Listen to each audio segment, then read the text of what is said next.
ஸ்ரீ தேவி பாகவதம் 214 பகுதி. தேவி வழிபாடு. நாராயணரே, தேவிக்கு வழிபாடு செய்வது எப்படி? தேவி எவ்வாறு ஆன்மாக்கள் நரகத்திற்கு செல்லாது காப்பாற்றுகிறாள் என்று நாரத மாமுனிவர் கேட்டார். வளர்பிறை தொடக்கம் பூரணை நாள் வரை வணங்குபவர்கள் தேவியை மகிழ்ச்சி படுத்துபவர்கள் ஆவார்கள். பூரணையில், அதாவது பௌர்ணமி திதியில் ஹோமம் செய்தல் வேண்டும். ஒவ்வொரு மாதத்தில் வரும் சுக்லபக்ஷத்து, அதாவது வளர்பிறை திருத்தியையில் இலுப்பை மரத்திற்கு பூஜை செய்வது நன்று.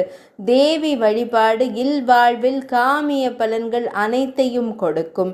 எல்லா பாவங்களும் அழியும். தேவியை முழு மனதுடன் வழிபடுபவர்களை தேவி பக்தர்கள் என்று அழைப்பர்.